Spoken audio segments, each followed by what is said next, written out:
गायत्री महामंत्र एक बार मेरे साथ दोहराओ। ओम भूर्भुवः स्वः तत्सवितुर्वरेण्यं भर्गो देवस्य धीमहि धियो यो नः प्रचोदयात्।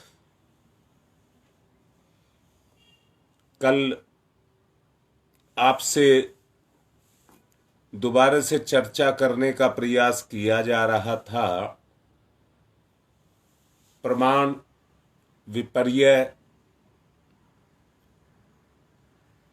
स्मृति, निद्रा, इन सब के बारे में कल आपसे कहा जा रहा था। विपर्य भी आपको समझाया गया था।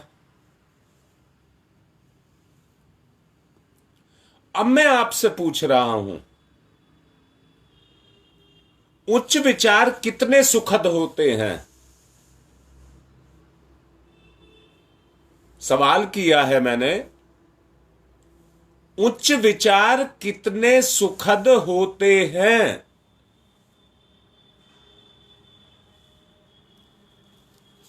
अच्छा, मैं और दूसरी बात कह रहा हूं, क्या उनको महसूस किया जाता है? उच्च विचारों को अनुभव में आते हैं?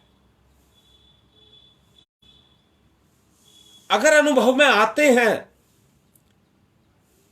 तो कैसा प्रभाव छोड़ते हैं?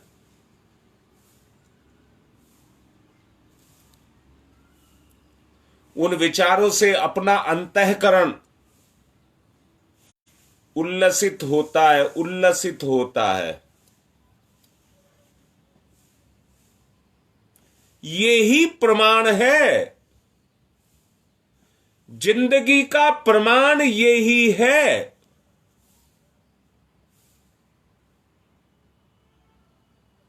धन, दौलत, संबंध, इनकी सबकी एक सीमाएं हैं।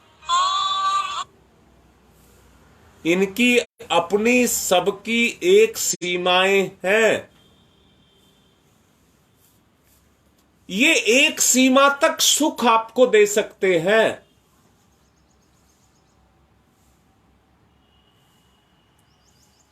परंतु वो सुख जिसको आप आत्मिक सुख कहते हैं, वो केवल एक ही चीज में मिलेगा।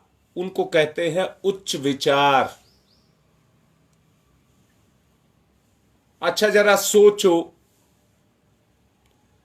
इसी ग्रुप में, जो हमारा ग्रुप है, अगर आपके उच्च विचार जुड़ते चले जाएं, आप में उच्च विचार उद्भव होते चले जाएं,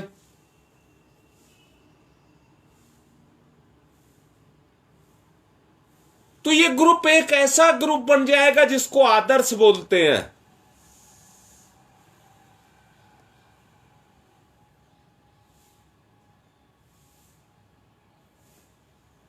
ये आदर्श बन जाएगा।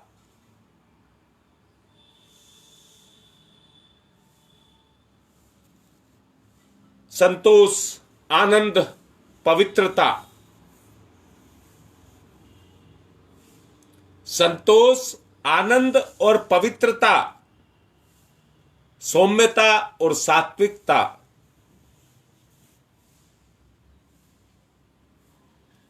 का झारा, निर्झर आपके जीवन से बरसने लग जाएगा।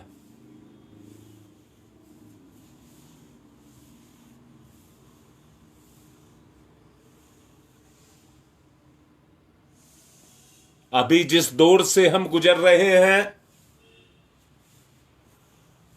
वहां से तेजाब की बारिश हो रही है। तेजाब की बारिश हो रही है, जिसमें जलन ही जलन है, जो अंदर से हमको जला रही है। परंतु याद रखना, जब सौम्यता की बारिश होगी तो भीतर से आपकी चेतना फूलती चली जाएगी। इतनी शीतलता के रोम रोम में शांति मिलेगी,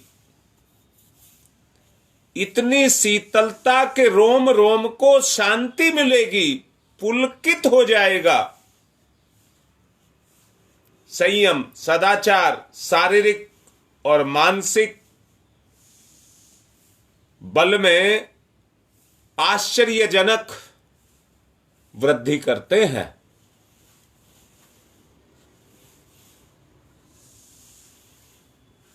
देखो, जो बोला जा रहा है उसको देखो, सोचो।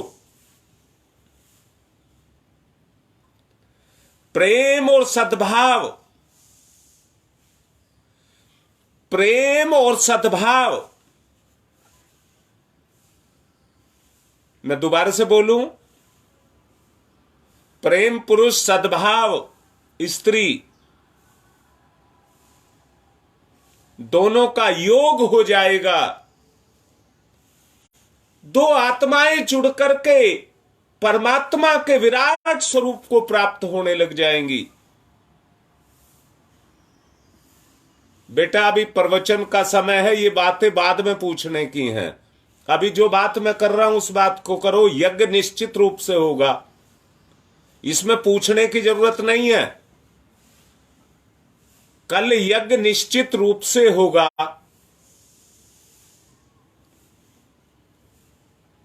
चारों ओर मित्र, शुभचिंतक, हितैषी, सहयोगी, प्रशंसक अगर आपके लग जाएं, चारों तरफ जिधर आप जाएंगे, जिधर भी आप जाएंगे, उधर से ही आपको अपनापन मिलना शुरू हो जाएगा, प्रेम मिलना शुरू हो जाएगा। उच्च विचारणा निरंतर एक प्रेरणा देती है सत्कर्म करने की, कर्तव्य पालन में तन्मय रहने की। ये प्रेरणा अंदर से उभर करके आती है।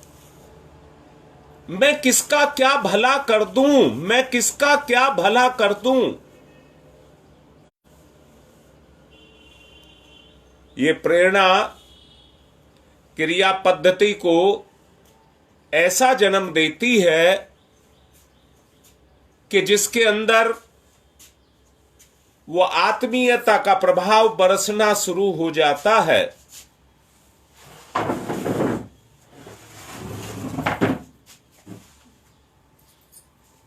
अपने लिए, अपने परिवार के लिए, अपने समस्त समाज के लिए अगर आपको सत्परिणाम पैदा करने हैं तो ये जो ग्रुप बनाया गया है इसमें आपको फलने, फूलने, बढ़ने का मौका मिलेगा।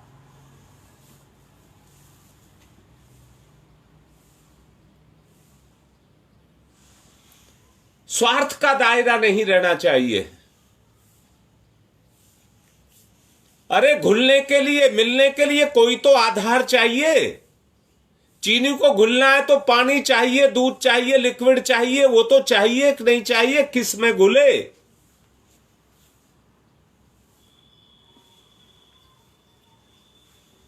मैंने कहा, परिवार और समाज की बात कही।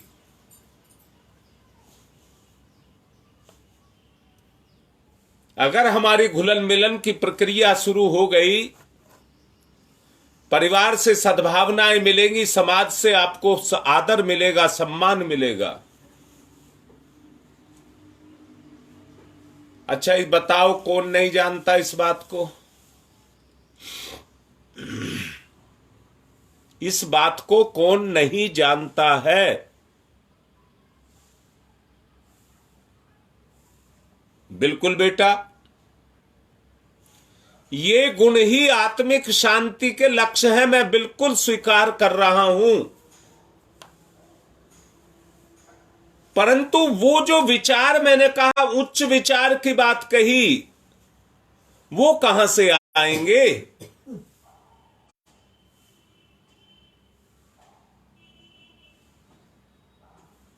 वो कहां से आएंगे? ये बेटा कल दिनेश मुझसे एक बिटिया से बात करा रहा था, जिसकी नींद और चैन गायब हो चुकी है।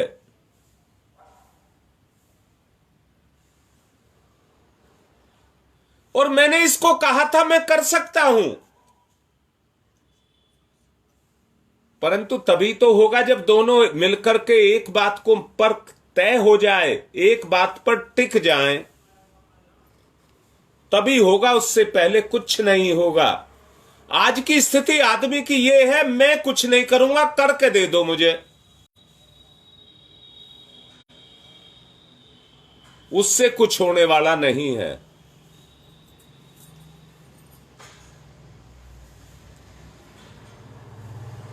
जी, सब कुछ आपके ही अंदर है। उस अंदर के को जगाना है, और वो जगेगा तो उच्च विचार से जगेगा। मैं कल भी आपसे कह रहा था, फैशन, श्रृंगार, बनावट, ढोंग, सेखीखोरी, इसके जाल आदमी बुन रहा है कि नहीं बुन रहा? जब तक जीवन ही सरल नहीं होगा, तब तक उच्च विचार कहां से पैदा होगा?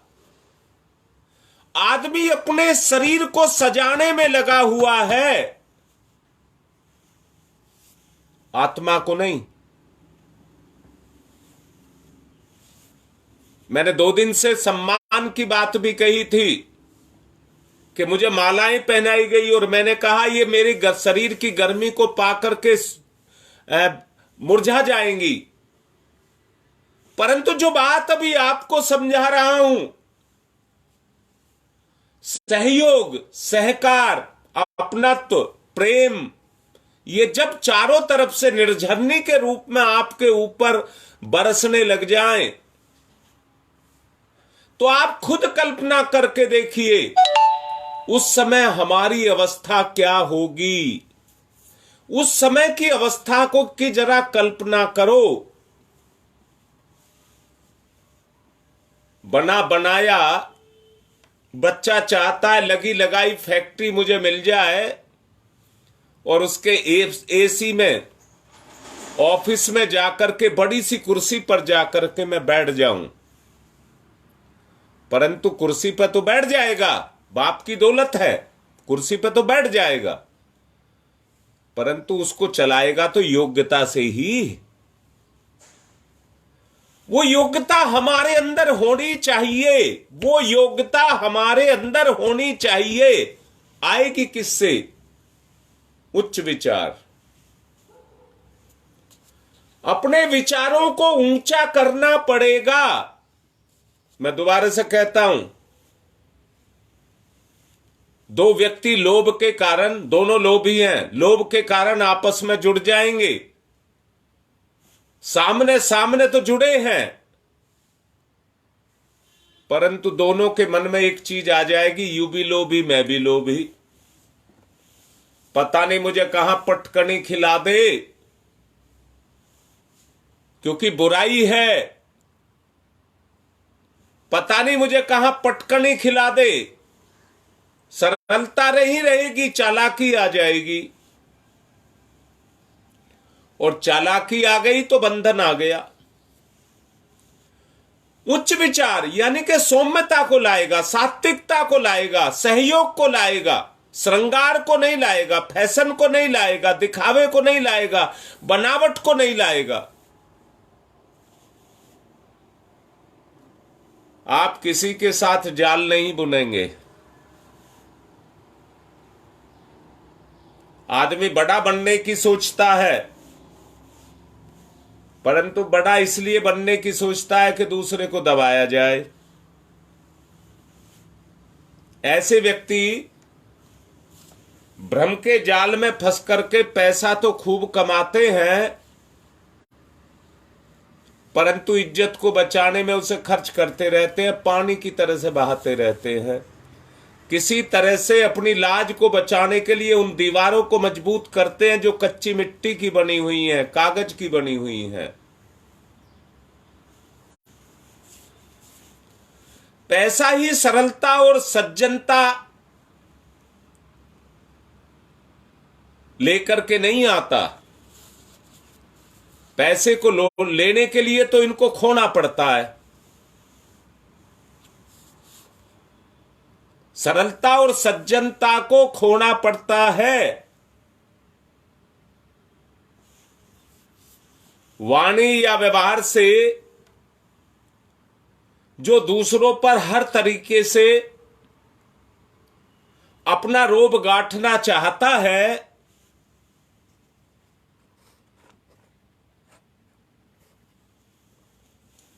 याद रखना, सामने तो रोब गांठता है, अंदर से घृणा का पात्र बनता है और मजाक उड़ाया जाता है।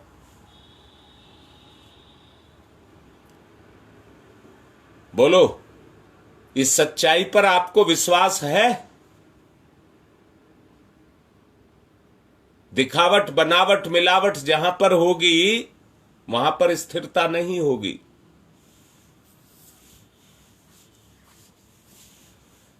जहां नजर पसार करके आप देखेंगे चारों तरफ ढोंग ही ढोंग दिखाई देगा। एक जाल बिछा हुआ आपको दिखाई देगा और ऐसा जाल आदमी जिधर भी चले उधर ही फंसे।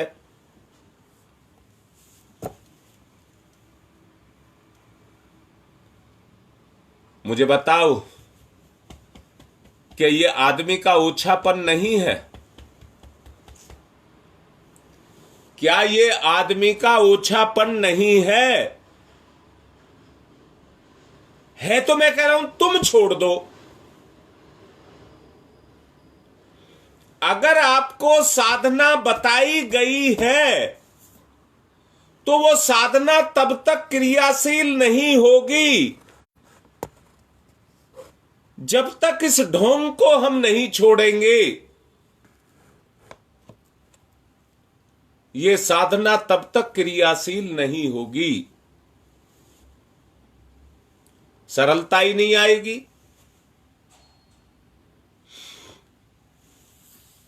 इसलिए पहला सुधार, मैंने कहा, श्रृंगार करना, दिखावा करना, बनावट करना, फैशन करना, ये सब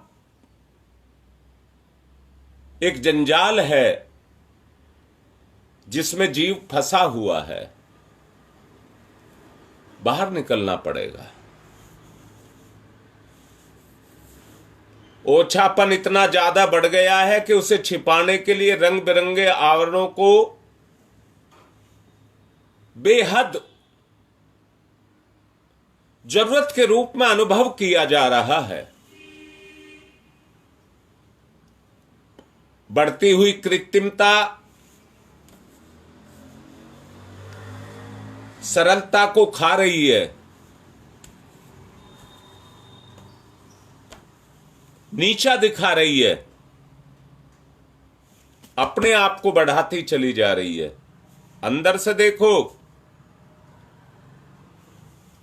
कृत्रिमता को आदमी दर पर दर बढ़ाता हुआ चला जा रहा है। ये नहीं देख रहा तू उतना ही गिरता जा रहा है।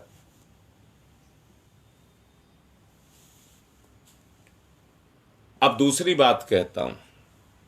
अभी उत्कृष्ट विचारों की बात आपसे की, अब निकृष्ट विचारों की बात कर लीजिए। निर्णय आपको मिलकर के करना है, आपको मिलकर के निर्णय करना होगा। साधना काल में आप चल रहे हैं।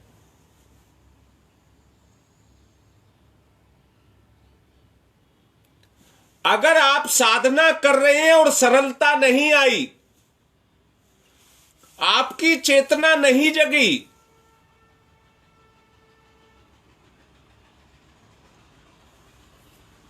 दिखावे में ही जिंदगी चलती रही, बदलाव नहीं आया, तो क्या फायदा हुआ?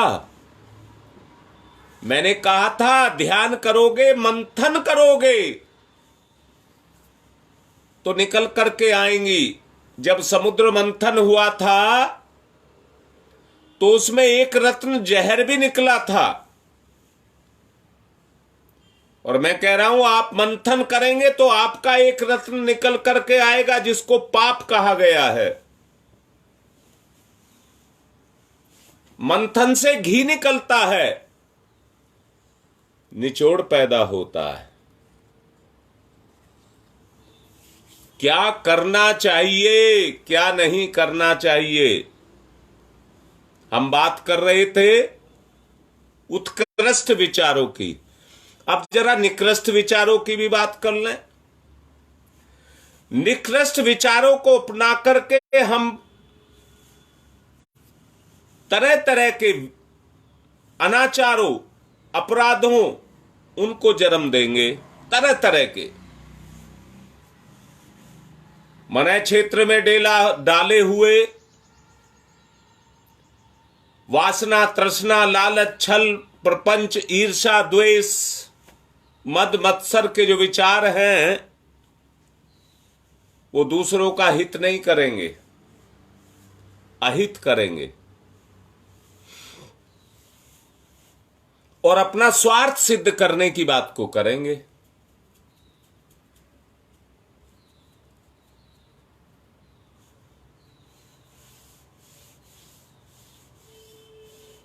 अपना स्वार्थ सिद्ध करने की बात को करेंगे।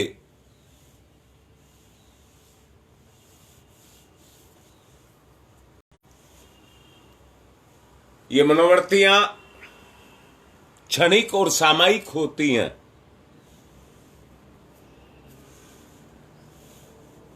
इनकी प्रधानता लाभ के कारण होती है।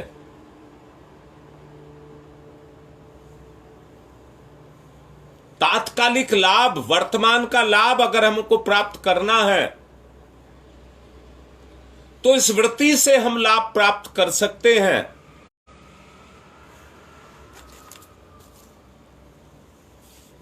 एक बात कहना चाहूंगा,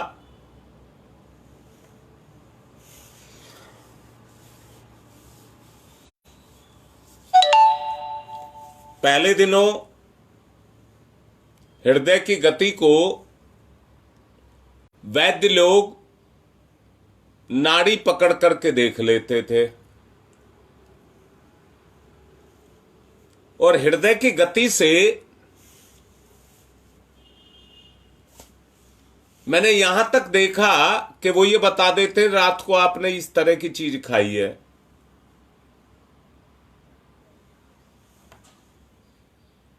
जो अनुभव के द्वारा वो अनुमान लगाते थे वो सही निकलते थे।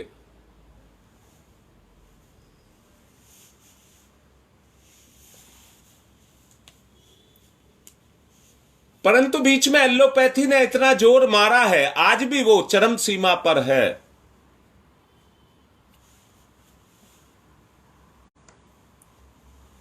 अब तो नस नाड़ी को देखने के लिए बीपी की मशीन का प्रयोग किया जाता है, या जितनी भी बीमारियां हैं उनको देखने के लिए मशीनरी का प्रयोग किया जाता है और बीमारी को रोकने के लिए रसायनों का प्रयोग किया जाता है। परंतु सब चीज मानव के जीवन के व्यवहार पर टिकी हुई है, स्वभाव पर टिका हुआ है।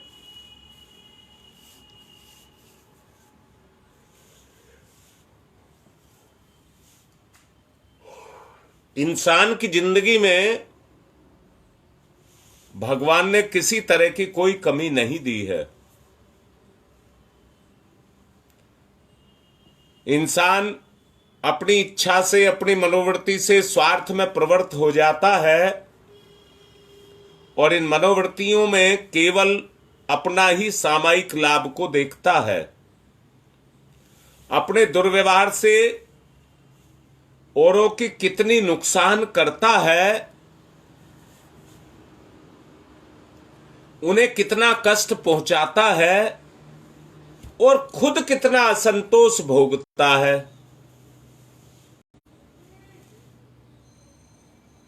ये आदमी को सूझ नहीं पड़ता। आदमी को ये सूझ नहीं पड़ रहा।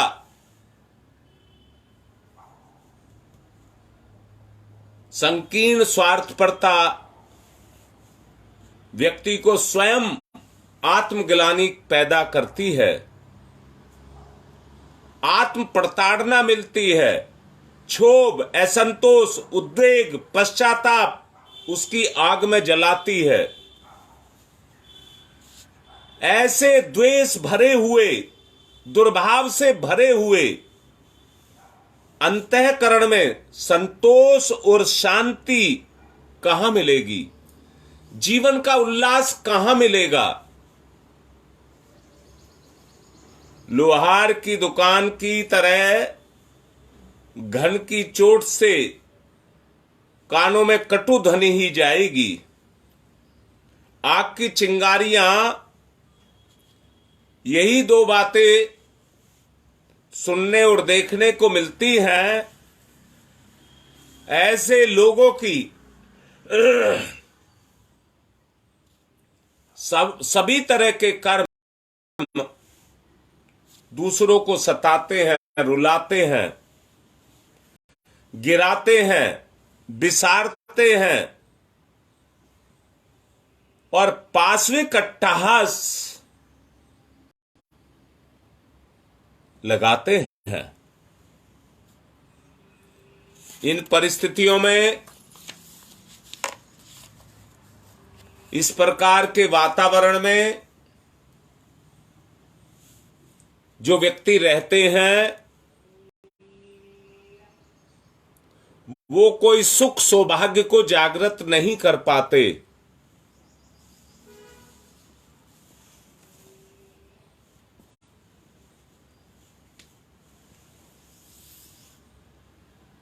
मैं आपको काम दिया था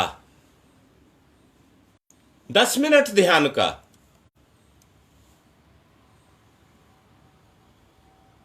अगर आपने किया है, अभी तक किसी ने नहीं लिखा है, अभी तक किसी ने नहीं लिखा है, अर्थात किसी ने ध्यान नहीं किया है। करते तो परिवर्तन जरूर आएगा।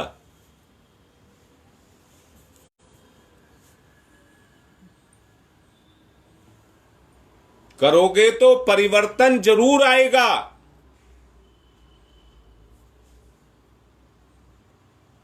सादा जीवन, उच्च विचार, इस परम मंगलमयी आस्था को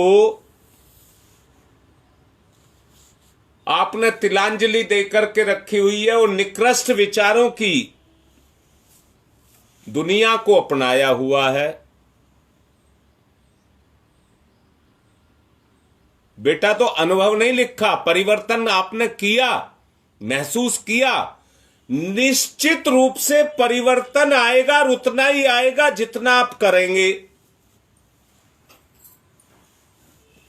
एक ही अभी जो बस समझाया जा रहा है, निकृष्ट और उत्कृष्ट दोनों तरह के विचारों को आपको समझाया जा रहा है। और बेटा याद रखना, इसी से व्यवहार में परिवर्तन आएगा। बेटी तो मैं भी कह रहा हूं, मेरी बात को लिख लेना।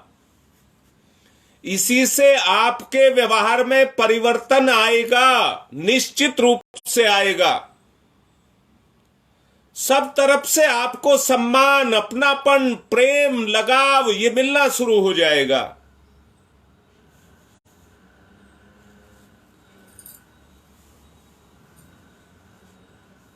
अच्छी बात है, आपने किया है तो अच्छी बात है। परंतु मैंने अभी कहा है, उच्च विचार एहसास भी होते हैं, फीलिंग दिलाते हैं, परंतु उल्लास भी दिलाते हैं, उमंग भी दिलाते हैं, सम्मान भी दिलाते हैं, प्यार भी दिलाते हैं। बस इस कमी को निकाल लें।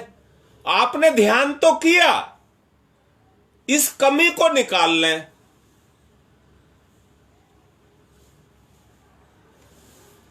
तो परिवर्तन आपको महसूस होने लग जाएगा। आदर्श को ना अपना करके आदमी निरंतर खोता चला जा रहा है, निरंतर खोता हुआ चला जा रहा है। जो कुछ शेष बचा है, मैं तो कह रहा हूं इसको बीज बनाओ। जो आपके पास बचा है इसको बीज बनाओ और इसकी खेती करो। आदमी ने बीमारियों को हटाने के लिए अंधाधुंध गोलियां खाई हैं, उससे स्वास्थ्य नहीं लौटता। संतुलन के लिए ईश्वर ने वनस्पतियां बनाई हैं, औषधि बनाई हैं।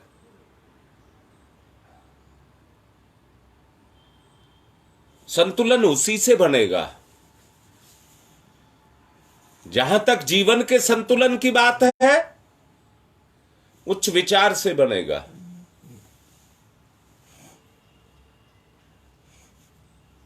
हमारे पारस्परिक जो व्यवहार हैं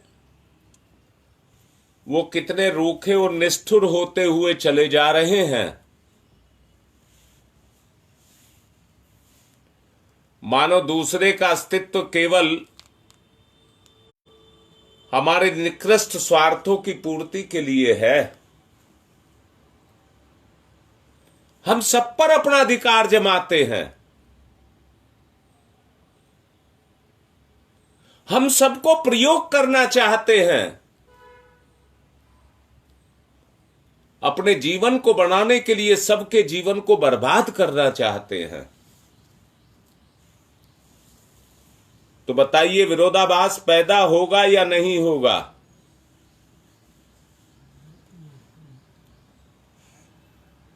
विरोधाभास पैदा होगा या नहीं होगा? इस बात को तोल करके देखिए।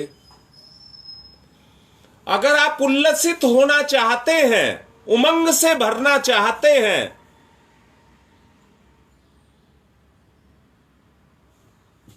तो सादा जीवन उच्च विचार की प्रक्रिया को आपको मानना ही पड़ेगा। स्वार्थ बाधक है। हमारे जीवन में स्वार्थ बाधक है। हमें स्वार्थ को हटाना ही होगा।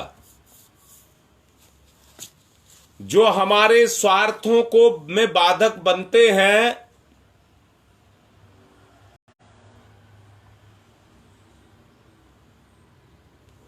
वो सामने वाले को दुश्मन दिखाई देते हैं।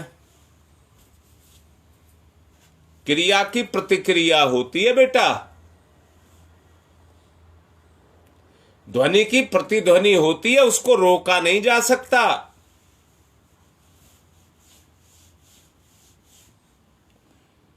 एक का अनाचार दूसरे को वैसा ही अनुकरण करने के लिए बाधित करता है।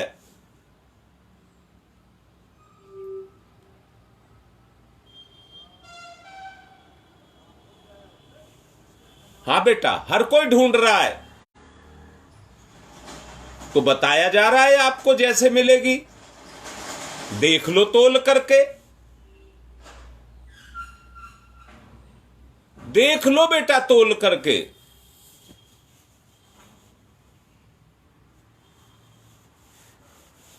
अनुकरण की प्रेरणा तो समाज में है। अगर आप किसी को गाली देंगे और वो आपको प्यार करेगा। क्रिया की प्रतिक्रिया के बारे में आपसे कहा गया है। जैसा करेंगे उसी को बढ़ावा मिलेगा। बुराई के क्षेत्र में, अच्छाई के क्षेत्र में मिले ना मिले इसका पता नहीं।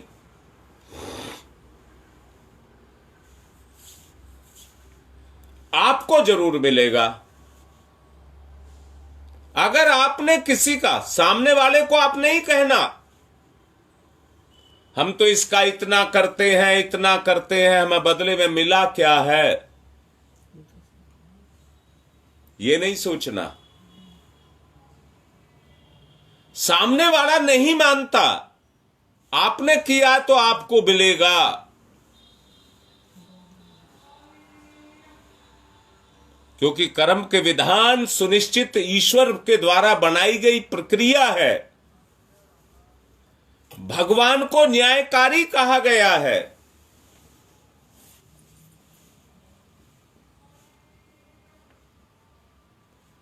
एक का अनाचार दूसरे में वैसा ही अनुकरण पैदा कर देता है जैसी प्रेरणा कर्म के द्वारा मिलती है।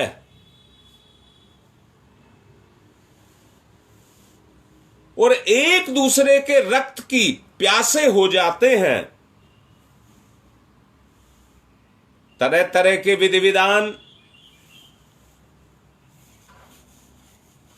गृह कलेश, कलह, प्रतिशोध, प्रतिहिंसा, आक्रमण, अपराध, छल प्रपंच, दुष्ट व्यवहार, इनको जन्म देते हैं।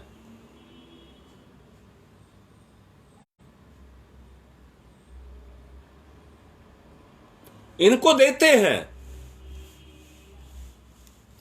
इस स्थिति में संसार नरक बनेगा और समाज में शोक संताप की लहरें उठेंगी। अधःपतन की ओर इंसानियत जाएगी।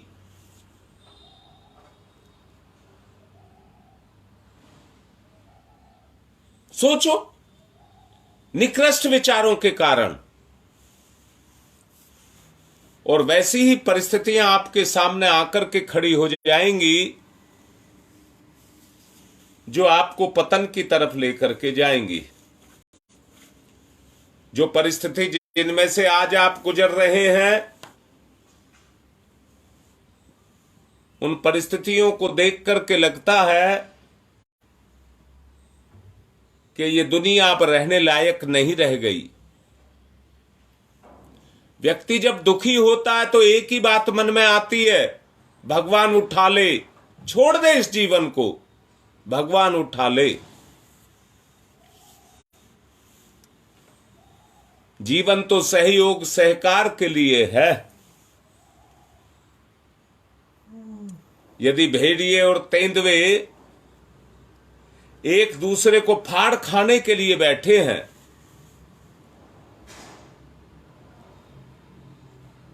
देख लीजिए, जिसका जहां तार लग रहा है वो वहीं पर पीछे नहीं हटता, पीछे नहीं हटता।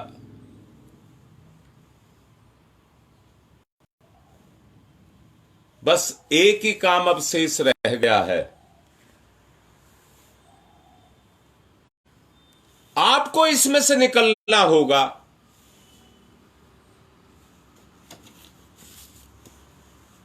हमें आरंभ के लिए जिन क्रियाओं को अपनाना पड़ेगा उन्हीं को साधन कहा जाएगा। वो ही हमारे लिए साधन बनेंगे। मन को साधा जाएगा।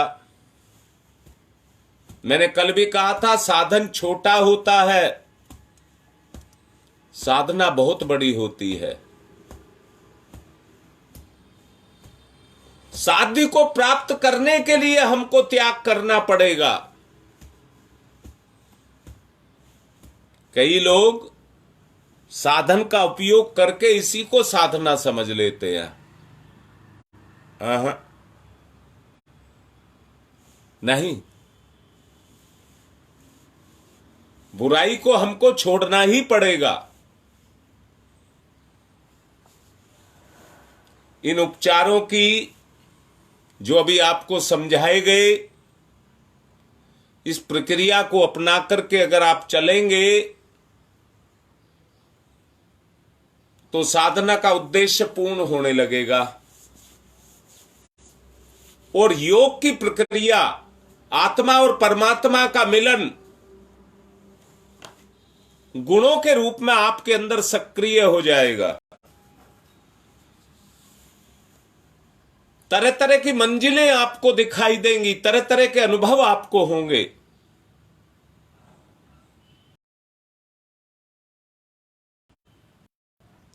सोच समझ करके देख लेना।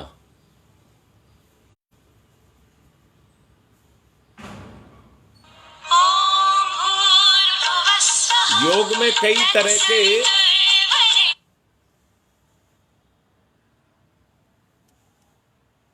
साधनों का प्रयोग करना पड़ता है। वो सब चलेगा, वो सब होगा।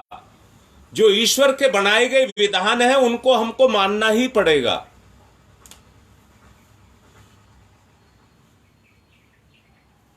सब तैयारी के साथ इसको करें।